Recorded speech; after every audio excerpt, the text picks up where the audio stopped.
Hey everybody, this is Roy Candy, and this is Favorite Game Friday, where we have a group of contributors with completely different tastes in gaming talk about their favorite game of the week. This week we're talking all about spooky games. What is a game that you really enjoy playing, especially during that spooky season, which is right now? Let us know in the comments below, and let's get to all of our contributors' clips.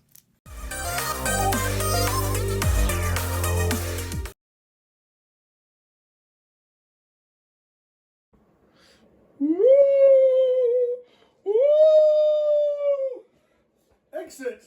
The Catacombs of Horror was surprisingly scary for an escape room game.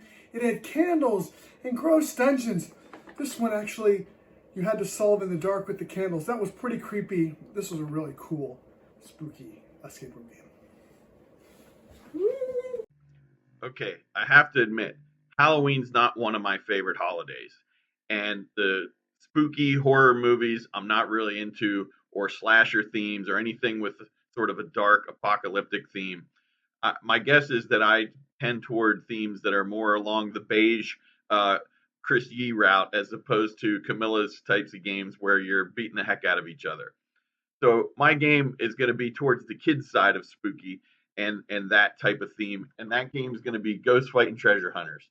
I picked this up a couple years ago at a discount shop, and just particularly picked it up because it had the Kennerspiel thing on it. Didn't really know anything about the game.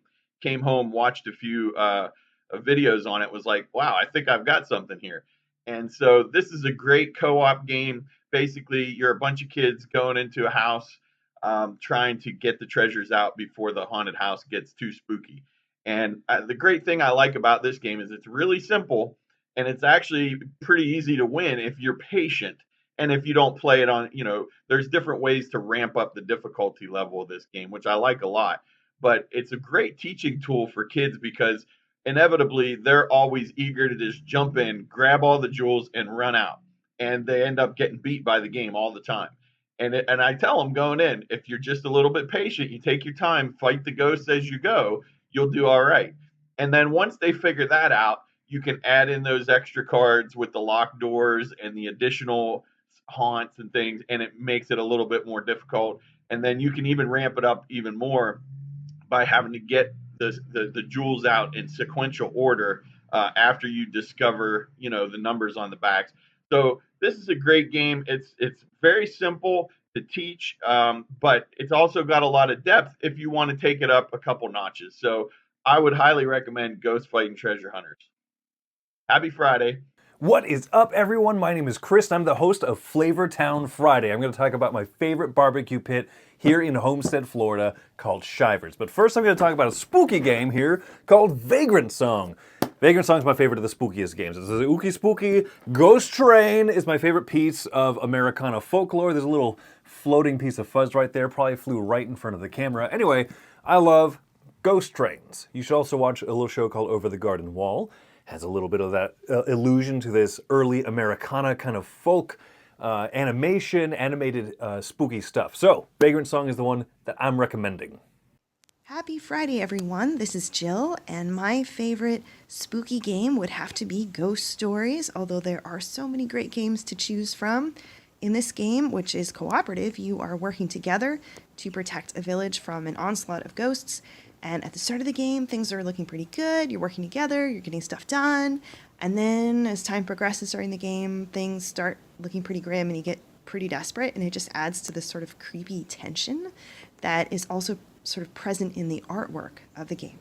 Thanks, everybody. Hi, I'm Josh from the YouTube channel Josh Yaks, and I don't actually currently have any spooky games in my board game collection. However, some years back, I used to hold an annual Halloween game day where 5 of us would play a game of Fury of Dracula, and we would also play Fearsome Floors, and that was always a really good time. Anyways, have a spooky Halloween, and I'll catch you next time. Cheers. Hey everybody, this Friday we're talking about spooky games. I just did my top 10 Halloween games, and I thought which one would actually qualify as spooky out of all my games.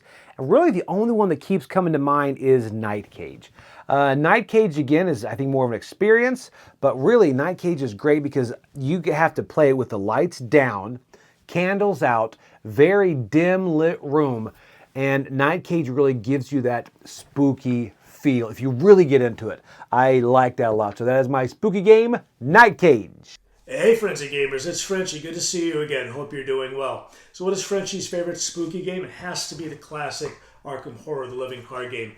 You are an investigator and you have a deck of cards and you're going through this eldritch adventure going against these supernatural things happening. Sometimes it's monsters or different people trying to work to go ahead either by a solo mode or working with another player to go ahead and investigate what's going on in the locations. This is an expandable, customizable card game, and what I like about it is how the game can kind of morph and change the boundaries. Each new Mythos pack, each new adventure can really push the boundaries of how the game is laid out and its mechanics. It's a great game, but not only is it a great game with attention and a little bit of that feel, but if you play some spooky music in the background, really adds to the ambiance. It is a classic. It is popular for a reason, and that's my pick for this Friday.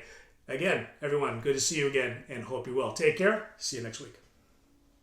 I'm sure this one's going to be said a ton, but I love, love, love Mansions of Madness. It's one of my favorite cooperative games of all time, and it just gives you that spooky vibe as you're playing the game. I love how the app kind of runs you through everything. There's all sorts of mysteries and monsters and baddies coming out against you as you're in this Lovecraftian horror world.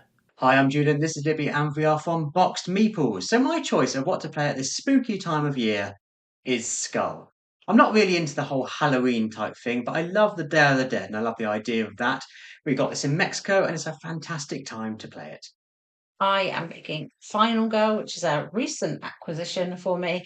I love how you can sort of immerse yourself into different horror films, of course, playing that final girl, trying to defeat the baddie. And it's quite a tricky one, a solo game, but really does immerse in the theme, which is fantastic. Hi, I'm Barb, Meeple PhD, and my favorite spooky game, it's going to change depending on what day you ask me, but right now I'm going to go with my current obsession, Mists over Carcassonne. This is a cooperative version of Carcassonne where you are battling ghosts. What more do I need to say? Happy Friday, everyone. It's always fun to think about those spooky games and what board games can just rise that sense of terror or horror as you play through those games. Make sure to leave in the comments down below your favorite spooky game, and make sure to check out our contributors from all around the world who join in here on Favorite Game Friday. I do want to say thank you for everybody who joins in. It's always awesome to see all the different tastes in games, and if you would like to be a part of Favorite Game Friday, all you have to do to be a part is do a super short video, and then we can throw it in next week's video. All you have to do is put it in the Google Drive link down below. Next week is going to be a game that you try to keep on you all the time just in case an occasion arrives. Is there a game that you bring with you to different places to pull out and play with people? A game that you always have on you? Make sure to leave that as a video for next week. And thank you everybody for joining us here on Favorite Game Friday, and we'll see you on the next one.